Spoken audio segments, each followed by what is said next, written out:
Hey everybody, welcome back to another episode of Kavinsky's Tutorials.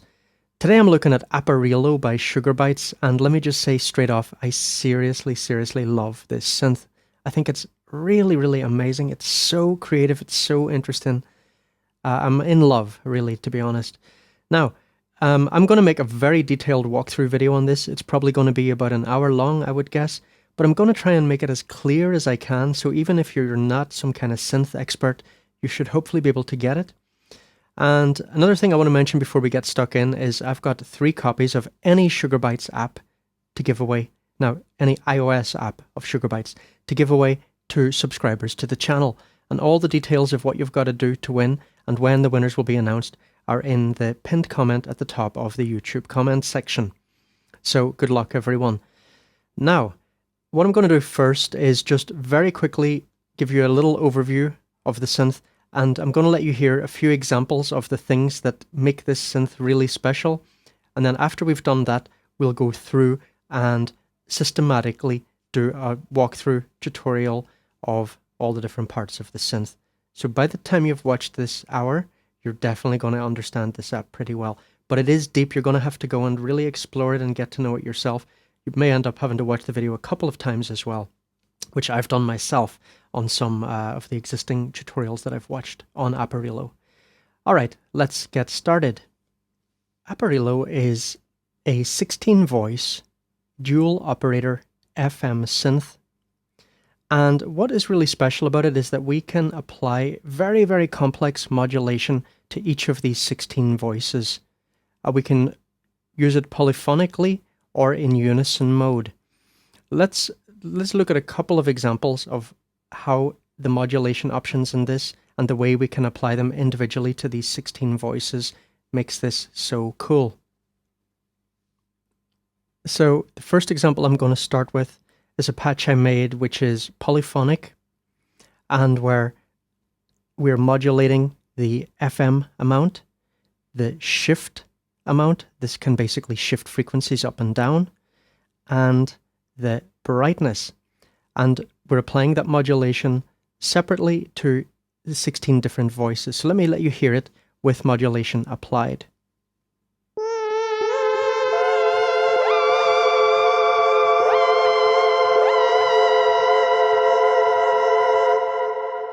And now let's see what happens when we take that modulation off. So we're taking it off the FM first. Now I'll take it off the shift. And now I'll take it off brightness.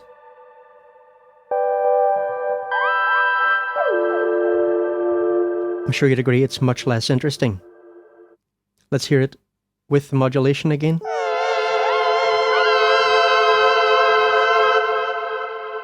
So this modulation is really incredible. And we can see that there are just so many different sliders in the synth where we can apply different types of modulation and where we can select which voices we apply them to. I'll go into this in more detail later. Now, another thing that makes this synth really cool is the orbit section. This section allows us to record and automate very complex real-time modulation changes. Now we enter this window from the main window, we can see there are 4 tabs, okay, Synth tab, FX, Envelope, and Orbit. So we press on Orbit, we get into this window. If we want to go back to the main one, we press on this, or we press here. Okay, let's go back to the Orbit. Now, let's turn it on, and let's have a listen to what this can sound like.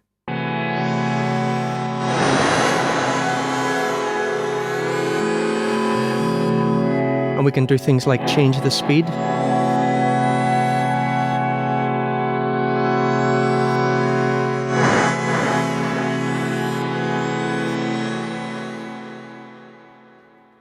These things we see here represent different parts of the synth. For example, this is the brightness slider. This is the fader between the 2 operators. This is filter cutoff, and so on and so on. We'll come back and look at this in more detail later in the video. Incredibly powerful section. Really interesting. Now, one of the coolest modulation sources is the LFO. There are actually two LFOs, and they are capable of really, really complex play and interplay. The LFO has a really interesting feature called gravitation. Let's have a listen to what that can do. So look at this level knob. This level knob is being controlled by LFO 1 with gravitation on. Let's listen to what that's adding.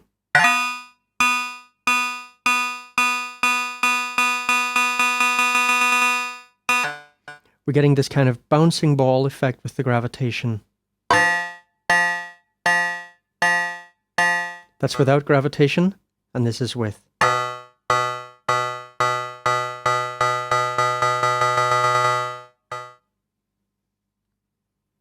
Here we have a beautiful sine-shaped LFO1 modulating the brightness individually for each of the 16 voices.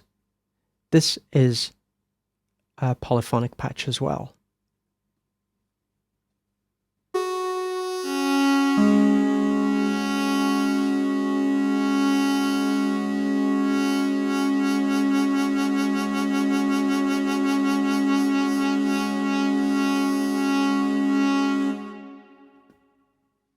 We have a very non-standard arpeggiator, which can produce beautiful rhythmic effects.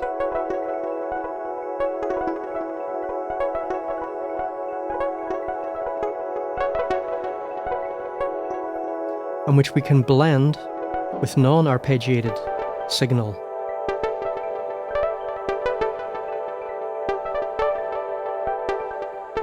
Or not.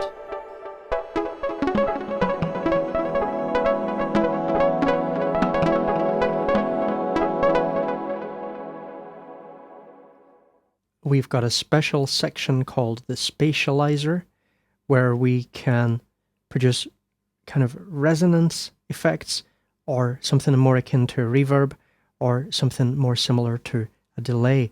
And of course, we can also modulate this, as I'm doing here, for really insane sound design results.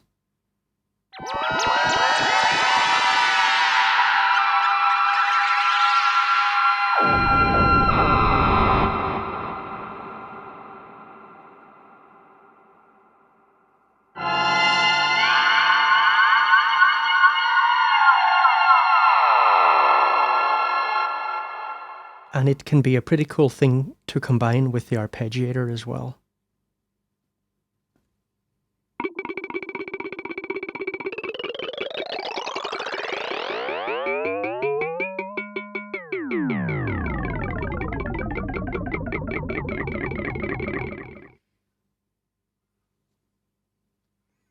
And we can modulate and quantize the shift to get interesting melodic patterns.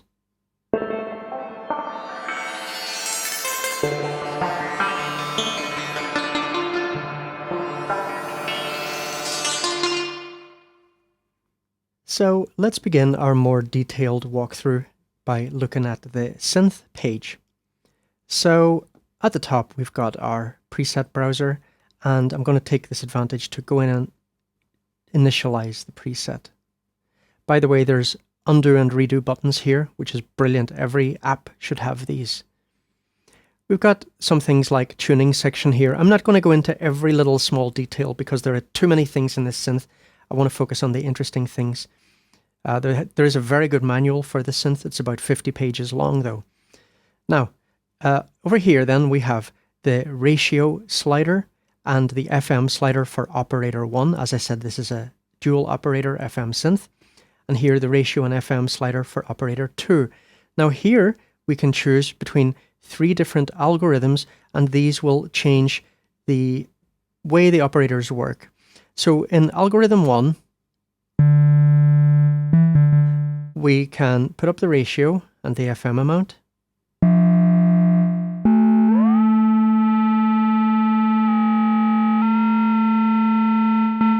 Now, in algorithm 1, if I change things in operator 2,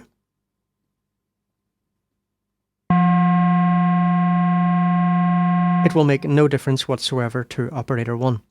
Now, by the way, very important slider, over here on the right, we have our operator balance slider. And you can see at the moment I've got it all the way to the bottom. That means we're only hearing operator 1. If I turn it up here, we're only hearing operator 2. And we can fade between those two. For the moment, let's just stick to only hearing operator 1. So operator 1 is being modulated by its own hidden sine wave, by another oscillator. We don't see that directly here. But if we switch to algorithm 2, and now let me play with the ratio of operator 2, we can hear that in algorithm 2, the ratio of operator 2 will affect operator 1. Because remember, we're only listening to operator 1 now, but we heard those changes there. If we go to algorithm 3, we can hear that operator 2's ratio is still affecting the sound in operator 1.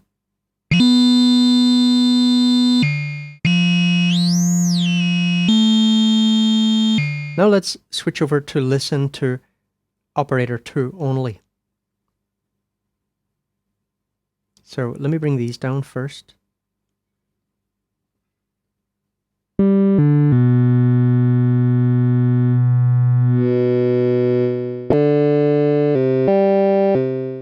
Okay, so let's check algorithm 1. Okay, so operator 1 does not affect. Let's check algorithm 2. You can hear already that's different.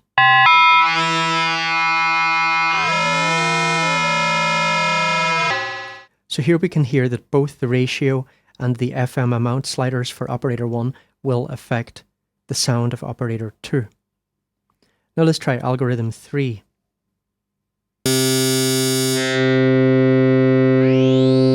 Yeah, they're both still affecting it. So we can get all kinds of complex interactions here. Now, another very important thing when we're looking at the operators is this little button here. So by default, it's like this. And here we can have all kinds of ratios, including a lot of inharmonic ones. If we click on this, the number of possible ratios is reduced to 80 more harmonic ones.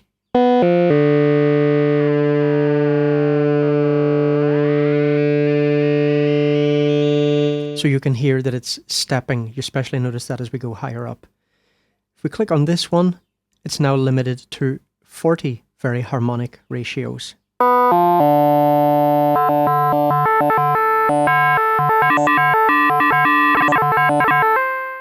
Now, of course, one cool thing you could do is modulate these.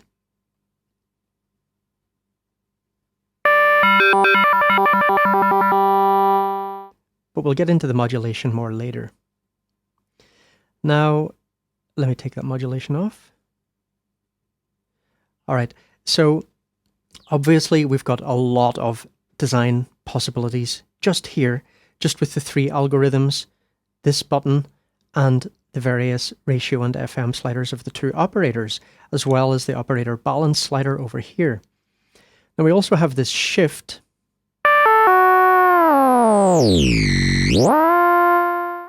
And as I showed earlier, this can be a really cool thing to modulate. Now, over here on the right, we have form. Let me just initialize this patch again. Okay, so we're back to an init patch. Let me put up a little bit of...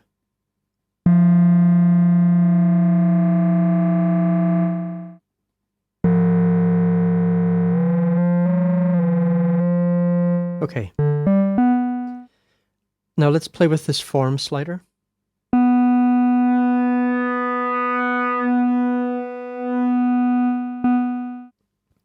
So if we click here, we can see that form and shifting is, even in the init patch, applied by default to operator 1 and operator 2, and that will just make a bit more complex and more interesting waveforms. So we can apply it to one operator, both operators, or none.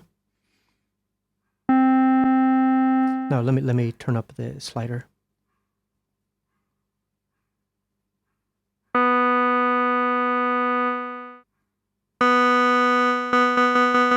So we can also apply wave shaping. Now, adding the formants here can also feed back into the way the FM works in algorithm 2 and 3.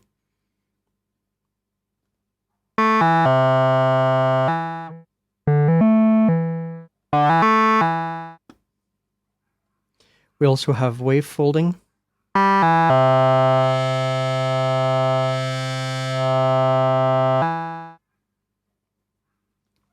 Now here we have a thing called jitter, and this is basically a kind of granular noise. It randomizes the frequencies of the 16 voices.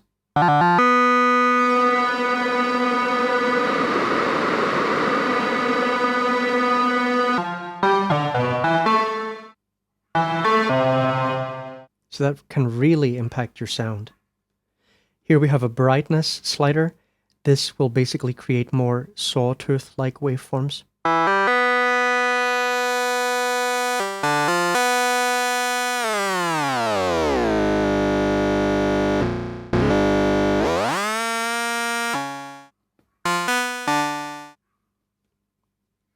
We've talked about the operator balance slider already.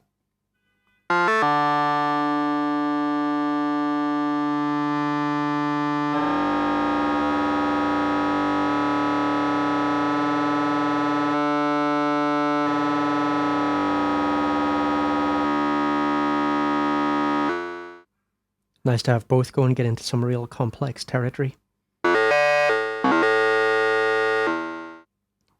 Now don't forget, you can modulate all of these, and we'll look in more detail at the modulation later. The level can be a cool one to modulate.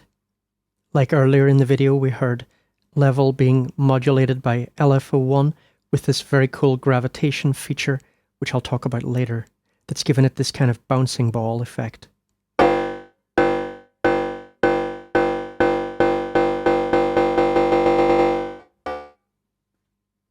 So we should probably take a look at the shift function before we move on to maybe the LFO or something like that. Now, I found Tom Cosm. He is the guy who did the official Sugar Bytes YouTube tutorials for this. Very good, very good. A little bit fast at times, but excellent. Some really good ideas in there. I'd recommend watching it. So I really liked his part about working with the ARPs. So this patch I made was influenced by his teachings there on how to use the ARP. Just want to give him a shout out. So let's have a little listen here. So here we have an ARP patch without shift, and let me now bring in some shift.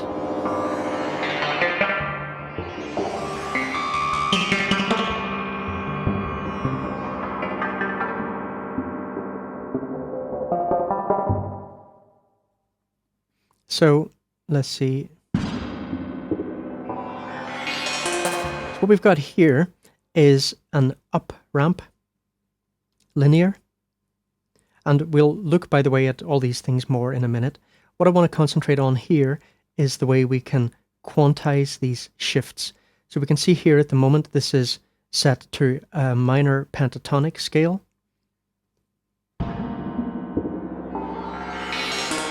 Let's change it to major pentatonic.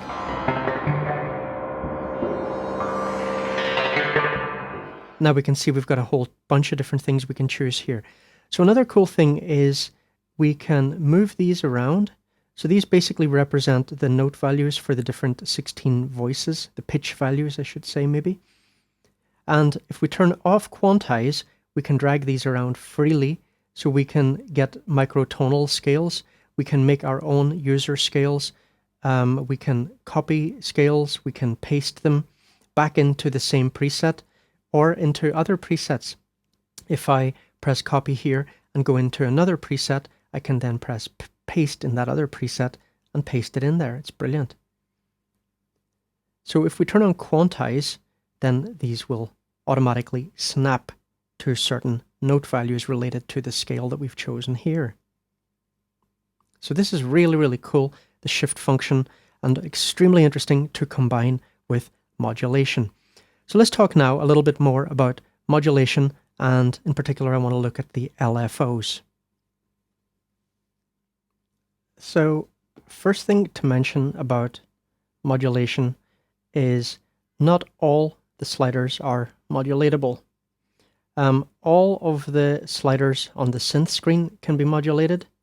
In the FX screen, some of them can, so the filters, the spatial range sliders can be modulated, but not the panner, not the delay, not the reverb. But the reverb, delay, and panner can be modulated by the orbit.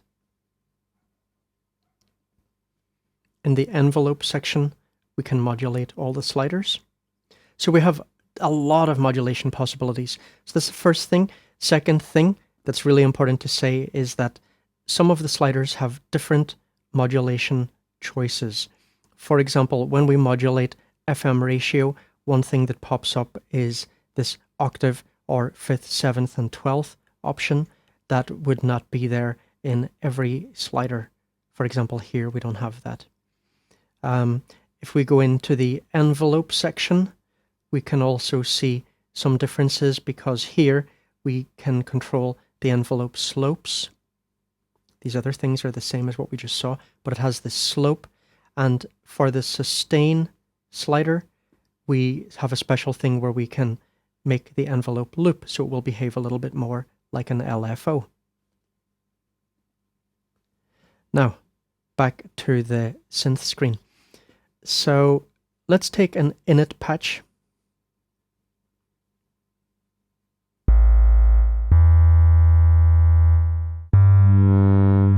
Okay, let's look at modulating, for example, the brightness. So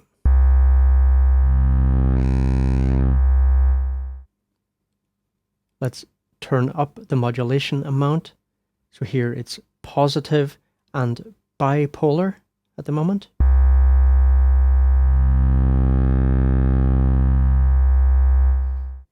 Now, of course, we could go in and change things like the rate of LFO1. All these things are going to make a very big difference to what this actually sounds like. But first, we'll look at that when we come to the LFO section. So first, let's look at the different options we've got. So we can modulate with LFO1 or 2, and we have a ring modulated combination of the two LFOs. We can use the modulation envelope over in the envelope section, or the ARP envelope. We'll talk about that when we get to the ARP. We have some static shapes like up. See what that's like? Now, of course, that will change the way it looks a lot, depending on whether it is unipolar or bipolar, and positive or negative modulation. So for now, let's keep it bipolar and positive. So we got a lot of different modulation choices, and then beneath that, we can choose exactly how the 16 voices are affected. So here, it's being applied to all of the voices, but here it's being applied to just the even numbered voices, 2, 4, 6, 8, and so on. So we've got some interesting choices here. These can be really interesting to experiment with. If we look at operator 1 FM index, we're applying LFO1 to all the voices.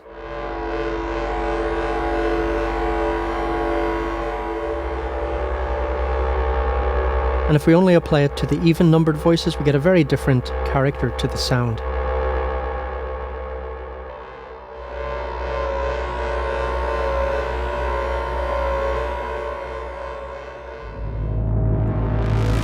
In this patch, operator 2 FM index is being modulated by the mod envelope, and it's set to all, which makes it very intense. But we can thin that out, for example, just apply it to every third voice. Much less intense. Or apply to lower voices more. Or upper.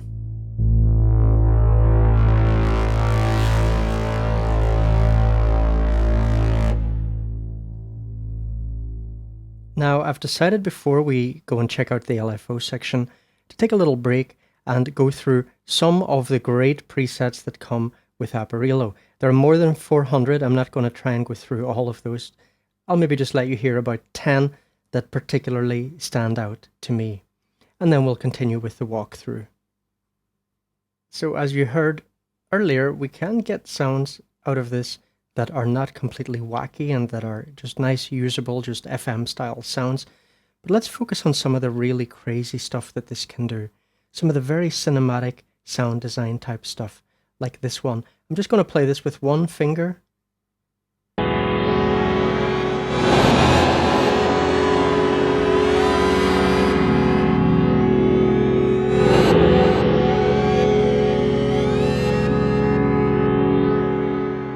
And if we see what's going on here, one thing that stands out is this jitter being modulated by the LFO.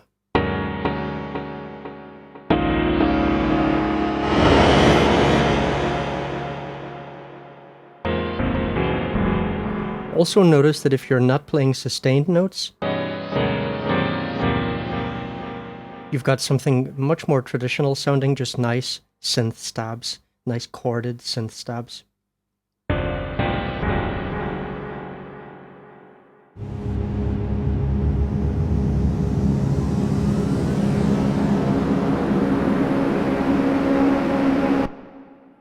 So again, what we're seeing here is a lot of different modulation going on, a lot of upward movements on some of those sliders.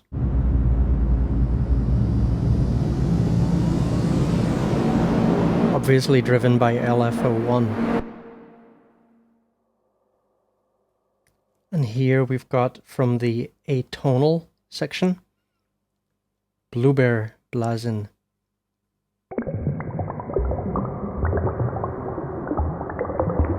And the orbit is a cool one to play with here.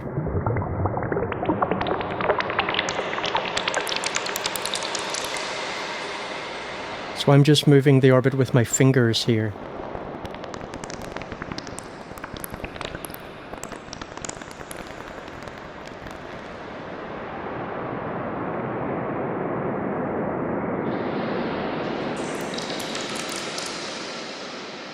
If you can't play keyboard well, this is the synth for you. You don't need to be able to play keyboard. Just play one note, one key. You're good to go. There are, of course, a lot of nice bell sounds.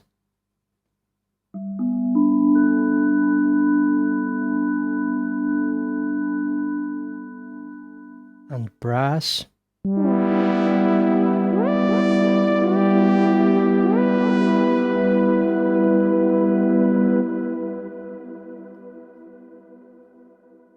Nice rhythmic ones. Here we've got one using the arp.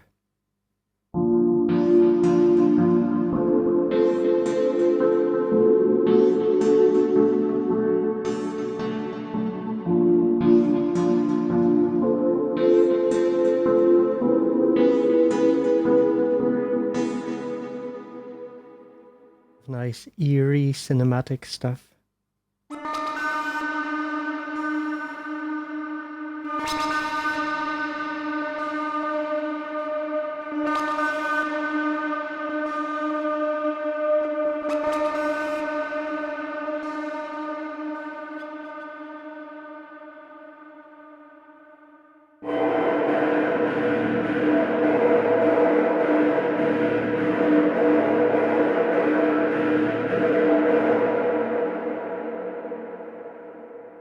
But also just some nice leads and things. Keys.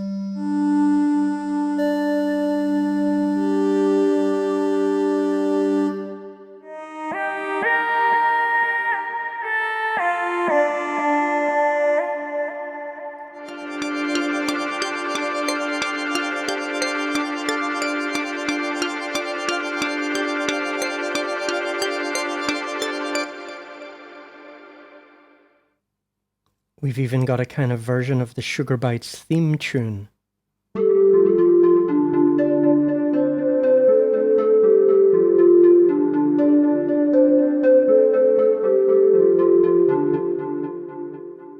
Some really great string sounds.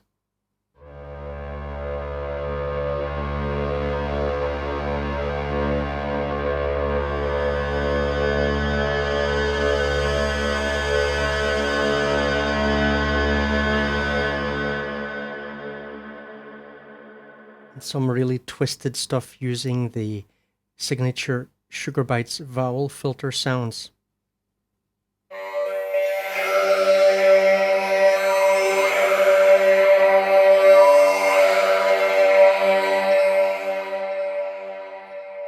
So, like I say, there are 400 and something presets. This is just a little taste. So much good stuff in there. So, we'll take a look at the LFO now, which is a really important and super interesting section. Oh my god, I love the LFOs in this.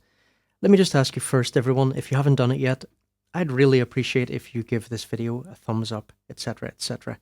It'll help YouTube to recognize that this is good stuff and, you know, get YouTube to share it with more people. And another thing, if you really want to help me out, please do actually watch some ads. Because a lot of people do not know that when you watch a YouTube video, if you just click through every ad, if you just press skip as soon as it gives you that option, the YouTuber will not make a single penny from it. And seriously, trust me, YouTube really pays small channels like mine absolute and utter peanuts. It's so pathetic.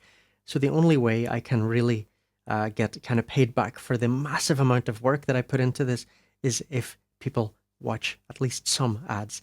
You got to watch an ad for 30 seconds or more for those longer ads, or for shorter ads, just, you know, watch the ad completely.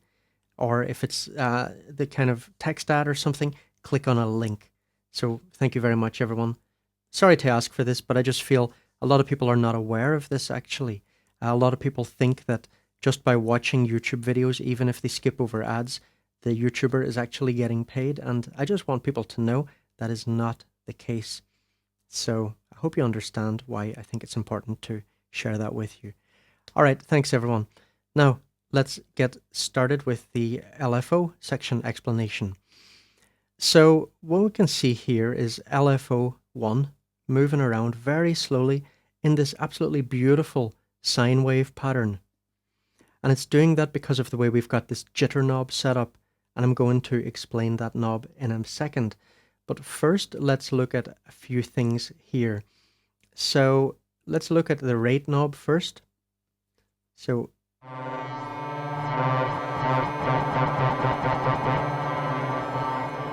if we see LFO1,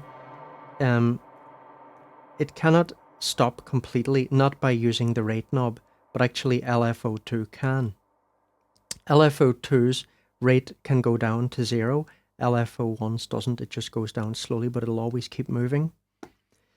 Now, this jitter button is quite interesting, and it's the kind of thing that you really need to read about what this does in the manual, otherwise you really seriously wouldn't understand it. So if we put this up with a little bit of value, we start to get just some amount of randomization here in the rate. Okay, so the speed that these LFOs are moving. Let me just say, by the way, we have 16 vertical columns here.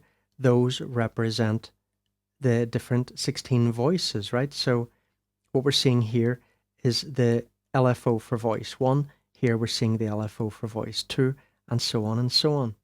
Another thing to pay attention to here is the crosshairs. So when we move this up vertically, it speeds up LFO1. Horizontally, speeds up LFO2.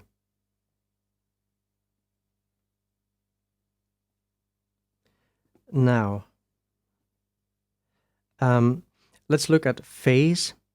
So you can see here, by the way, I've stopped this. How did I do that? By pressing this one shot.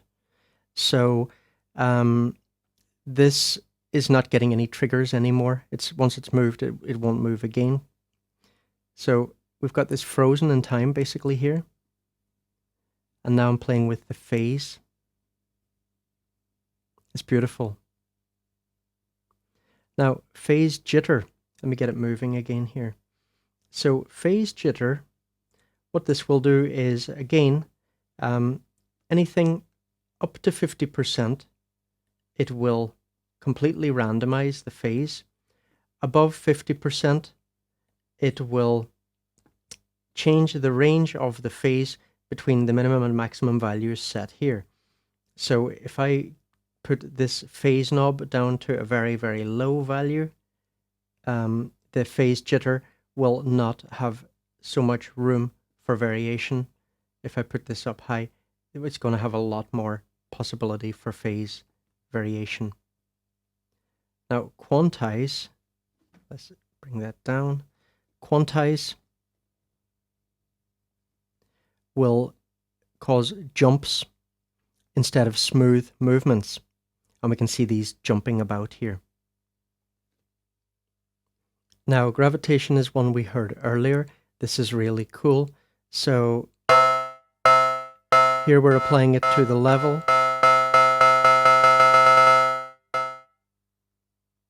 What we're getting there is a speeding up over time.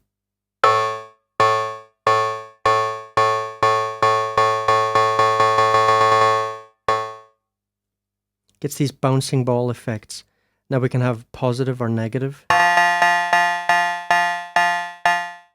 And the behavior of this, of course, will depend on what we set in our retrigger section and whether or not we choose one-shot mode.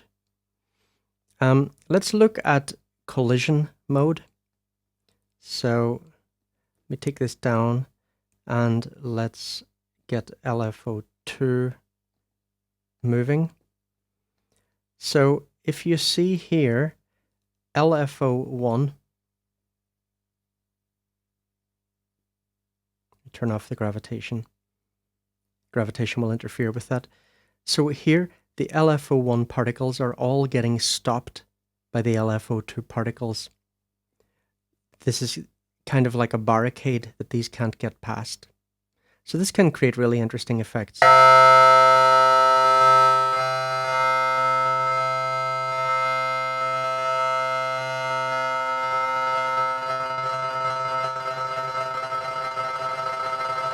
Love that.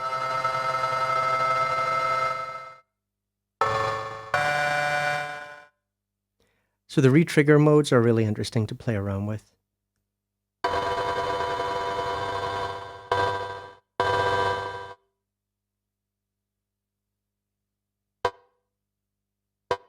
You see here, it's not looping.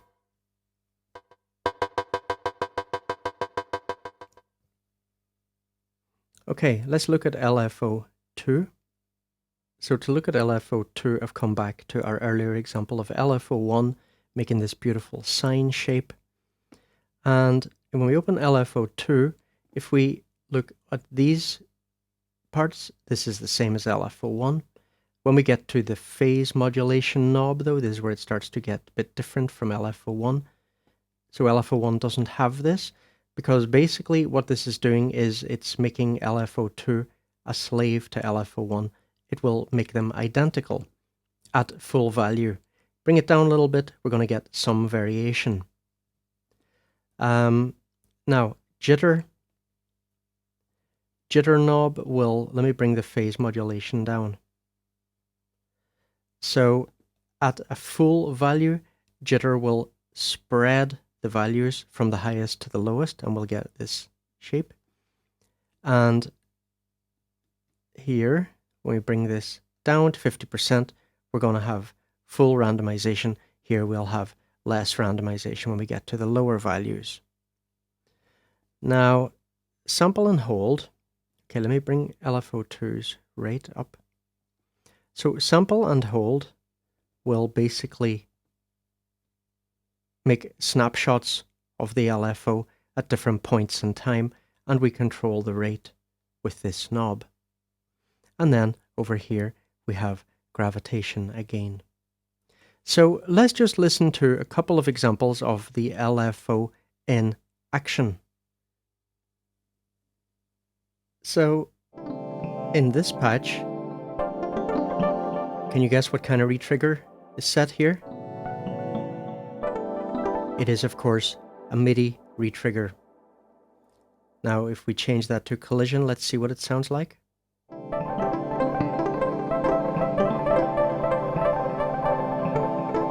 Let's change the rate a little bit, we'll notice that more.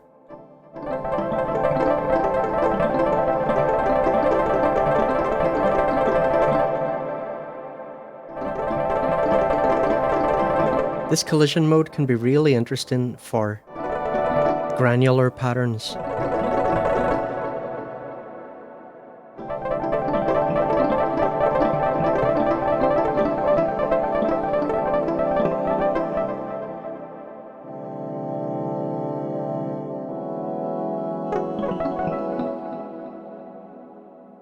See here how when I stop playing, once the envelope's finished, the LFOs will stop moving. So that's the one-shot mode. Here we've got another beautiful example of collision. Look how LFO2 is just kind of jumping down and squashing LFO1. I could just look at this LFO thing for hours. This is such a trippy app, man. It's real just... But you can just lose hours in this thing. It's incredible.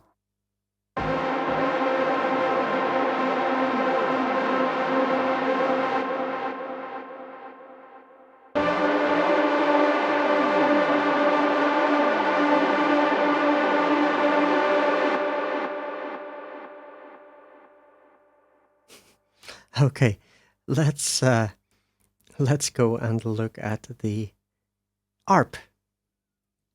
So as mentioned earlier, and of course it won't be any surprise to you, the ARP is very much not your typical ARP. Sugar Bytes don't really do typical things, I must say. That's why I really like this developer. So along the top of the LFO window, this little light that we're seeing, this is basically the ARP. And really what the ARP is doing is it's putting an envelope, putting a decay envelope, no attack, just a decay envelope around the, there's no control over the attack envelope. But there is control over decay. So it's putting this envelope on top of the voices to create rhythmic patterns.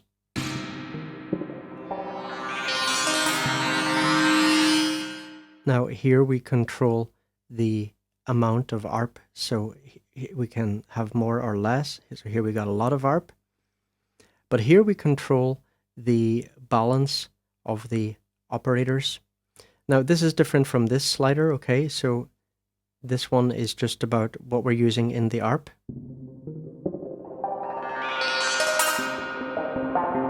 So here it's just ARPing operator 1. And over here, it's ARPing operator 2. In the middle is doing both. Now, really important thing, when we bring down the general ARP level here, we can start to let in the non-arpeggiated sound as well.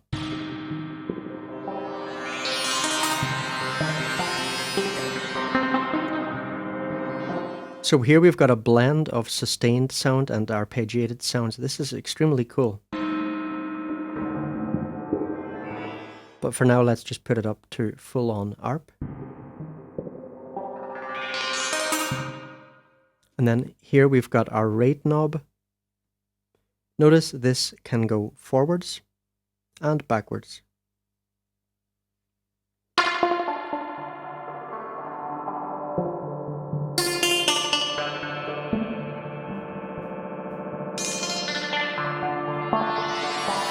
So really nice to blend the sustained sounds and the arpeggiated sounds.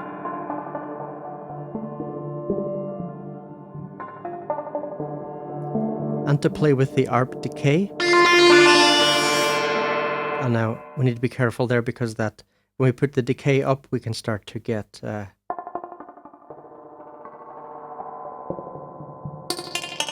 clipping.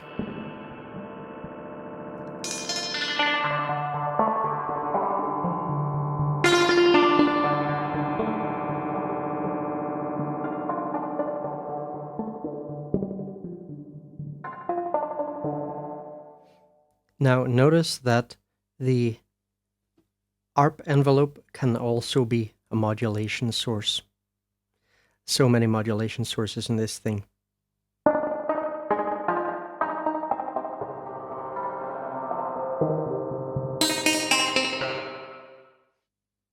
Now, we haven't talked about the choices of ARP triggers.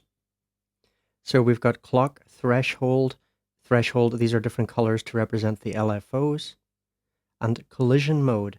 So let's look at clock first.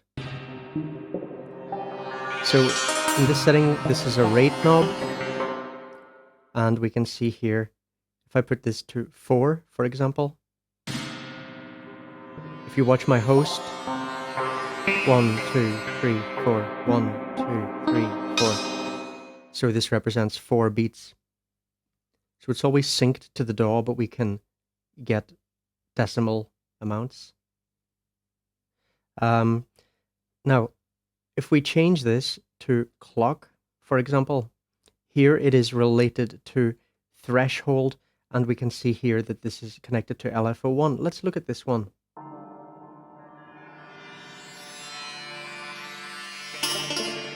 So do you hear? Let me turn the ARP up fully. So when LFO1 passes this line, it will trigger the ARP. So obviously speeding LFO1 up. It's going to make it trigger a lot more. See how cool this is? Crazy, absolutely crazy. Another thing that's going to make this different is when we play with the threshold knob and adjust the position, we'll get different effects. Let me change LFO1. Let's take down this jitter, for example.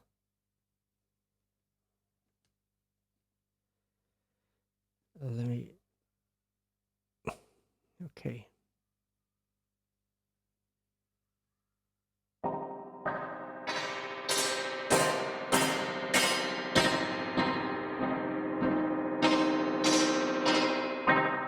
Let's change the LFO shape.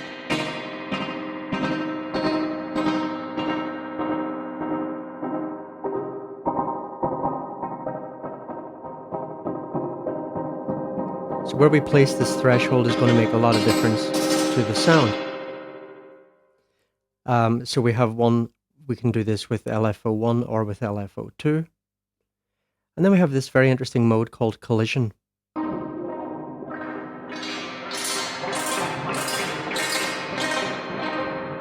So what's happening here is each time a dot from LFO1 collides with a dot from LFO2, we'll get the ARP being triggered.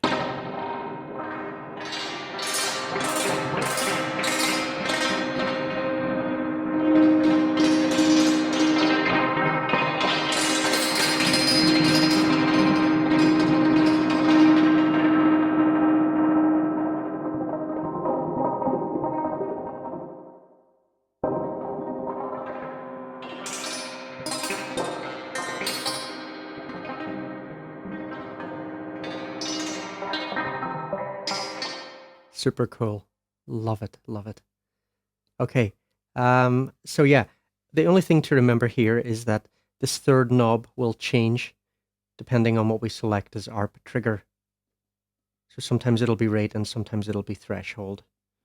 Okay, let's look at the FX. So we're still in the same preset.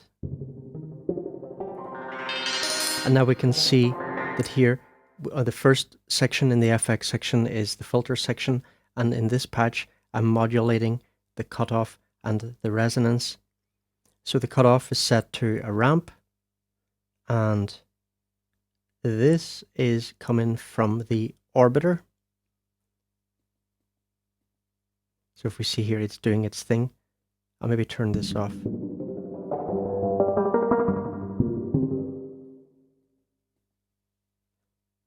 Okay, so now I can actually just move this around by hand. Let me get it somewhere that sounds quite good.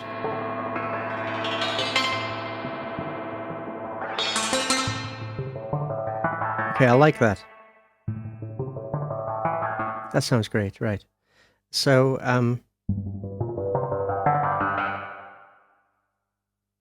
so here we've got our static up ramp.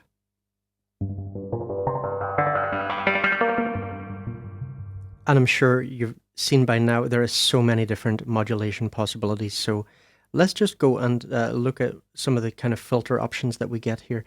So we click here and we choose the filter type. A lot of these filters are based on Oberheim filters. And there's multi-mode, right? So we can choose low pass filters, various band pass filters, high pass.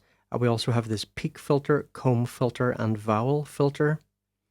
So let's just look at a couple of presets that show off some of the ways that the filters can sound.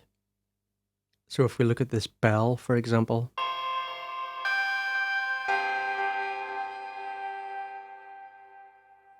we see here low pass 4-pole silk. Let's change this to low pass dirt filter. Lovely distortion. Now the vowel filter is another really interesting one.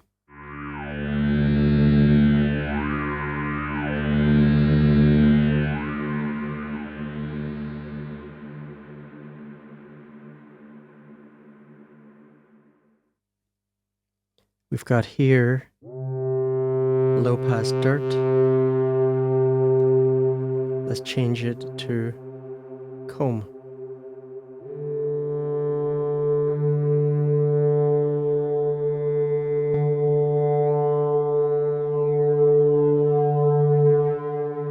In this particular patch, that's become very flanger-like. And really nice with that little bit of modulation there. Okay, let's look at spatial range. This one is really cool. So spatial range can create some really wacky effects.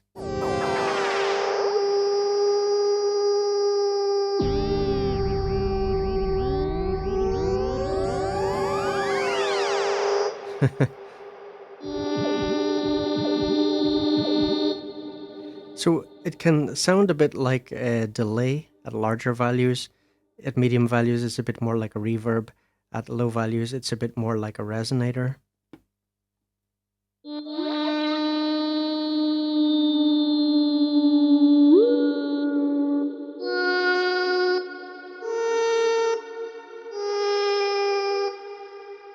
The next time you're making a documentary on whales mating and you don't have any whales at hand, you know what to use. Huh. So yeah, spatial range, really, really interesting to modulate. So here it's been modulated by LFO1. Let's go in and play with LFO1 a little bit.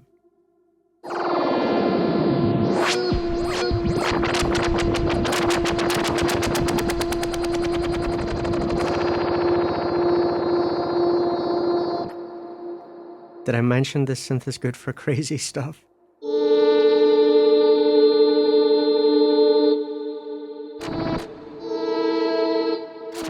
I like that sine wave.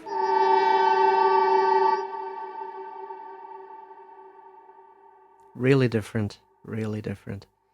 Okay, then we have a panner. So let's look at a different patch for this.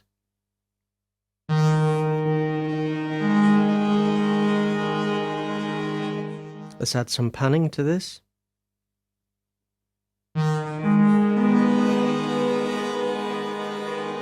Change the rate.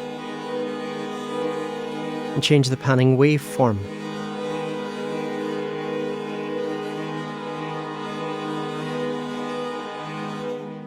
So what are these four waveforms? We've got a sine, and with nice smooth movements. Here we've got a kind of stepped sine, it's jumping from one position to another. Here we've got random jumps. And here we've got random but with smooth transitions. I like this last one.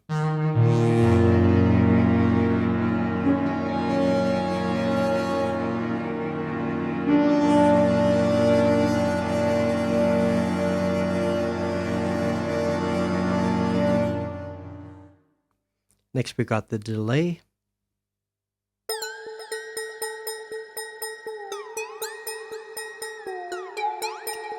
So we got a range of delay times from a bar down to 128th triplet with nice changes and a mix level. So delay is pretty standard. Then we got a really beautiful reverb. Some people have complained that Sugar Bytes like their reverb on this a little bit too much. Some people find the reverb on these patches a bit heavy-handed, but I think it suits the cinematic style of them, I must admit. Let's listen to the reverb. Listen to it on this, actually. So here we've got a nice small room.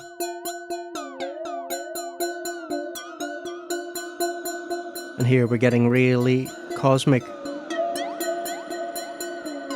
eventide black hole or Alteza kind of territory.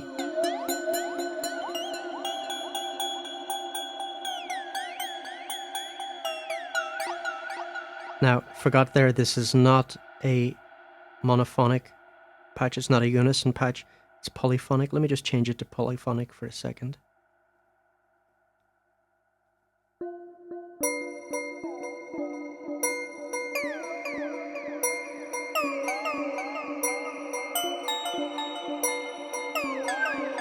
So it's worth pointing out here that this is not your normal polyphonic synth, right? Because remember that all of the voices can be doing different things, and they very often are doing different things. And that's why it can sound a bit weird sometimes on certain patches when we switch them from unison to polyphonic.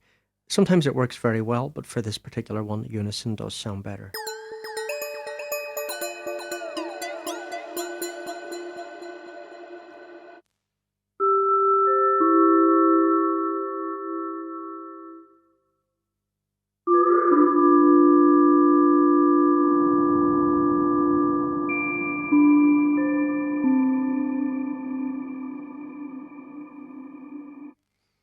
Okay, let's look at the envelope section.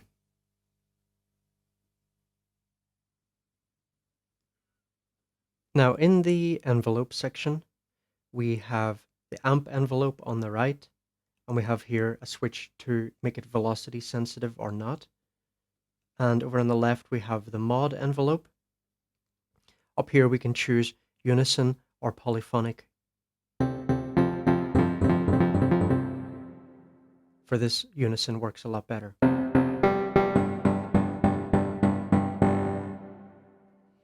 Now, if you hear here, we've got a cool repeating pattern.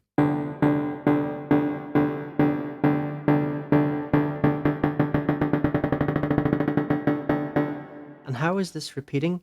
Well, it's connected to the setting here in sustain. We can turn on this loop function and will make the envelope behave a bit more like an LFO.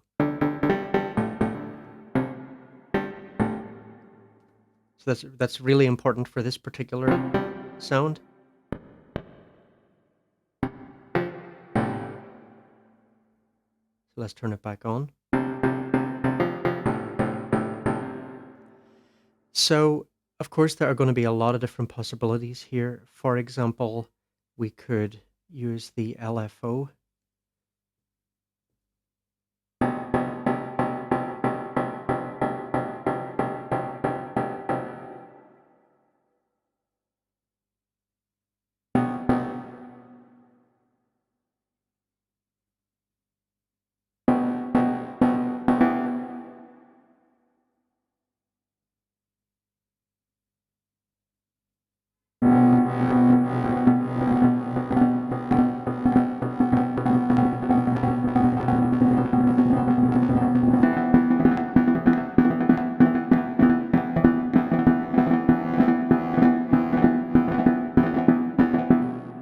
Playing with the slope is important for shaping the sound.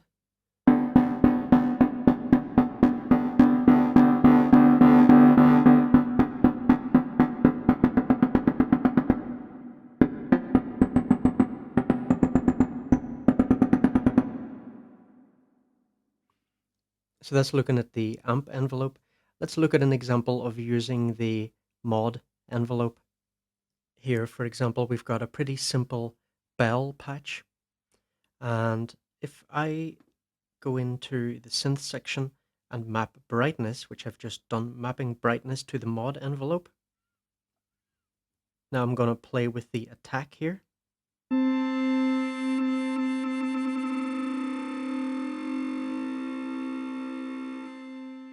We can get some pretty interesting effects. Got the loop on and the sustain here. So that's just one little example. Again, these are things that the sky's the limit. You've got to experiment. All right, let's move on to the orbit. So when this little thing is moving, we know that the orbiter is on. We can turn it on and off here. If we go up here, we have a choice between recording modes. So we can choose mouse recording mode or MIDI recording mode. And we also have some other settings like speed and recording time. If this is off, we can move this around with our finger.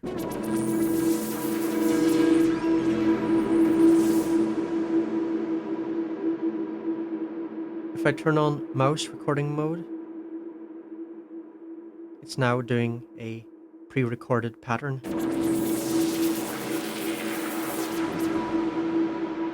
We can clear that by clicking on these cogs and going in here, initialize mouse recorder.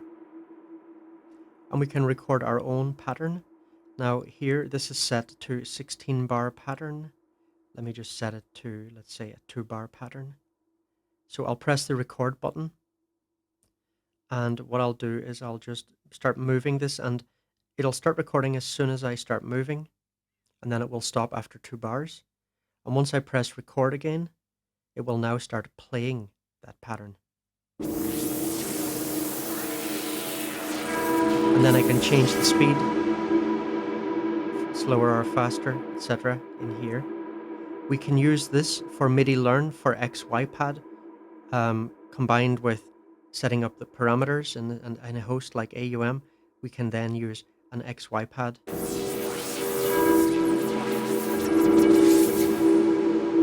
So this might be useful. You might want to use a hardware XY pad, for example, to control this.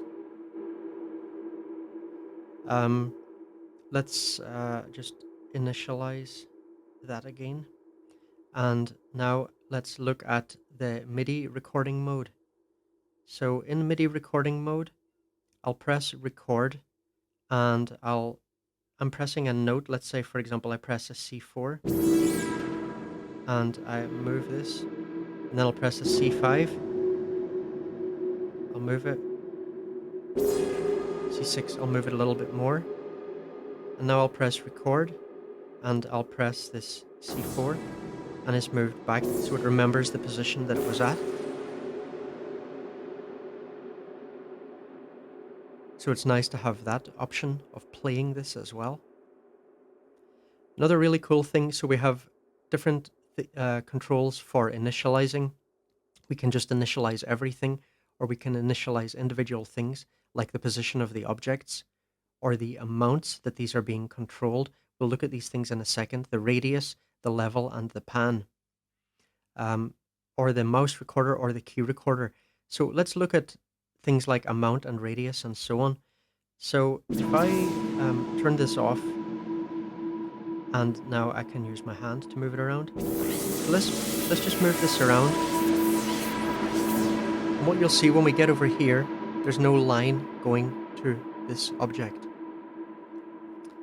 And this object is shift, right? We can see when we long press on an object, we'll get this box that pops up that shows us what the object represents and has some controls like amount, radius, level, and pan.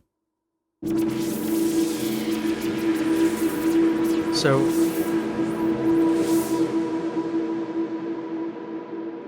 if you see here, I need to get very, very close to this object to trigger it, because at the moment we have set this with a very, very small radius. So if we expand that radius, I can trigger it from a bit further away. And we can make the radius really big if we want. So it'll basically get triggered wherever I go.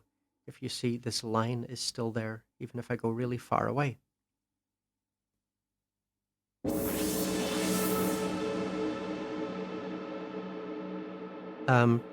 Level. Now, by the way, these all can be put to negative values as well to reduce instead of just always increasing. But let's use this to increase the level. So pay attention to what it's like here. I just put this to default 0. So pay attention to the volume. Now let me increase the level setting here. You can hear already that's louder. I'll bring the radius down. Okay, so pay attention to the level as we start to get within its radius.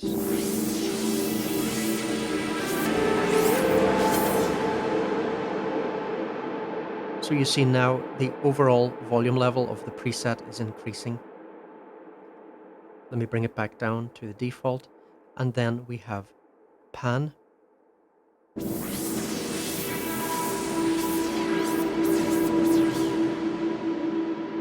So you can imagine with control of these 4 parameters for every single object in this cosmos, as it's called, the sound shaping possibilities are seriously incredible.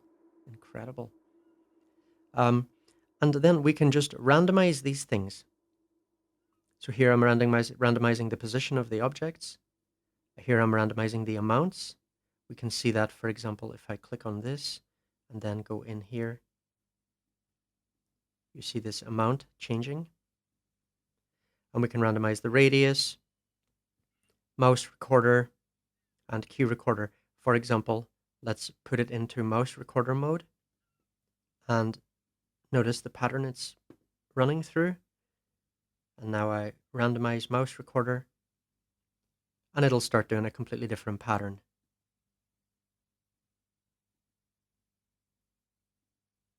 And again, that's going to be linked to the bars and stuff like that that I've got set up in here.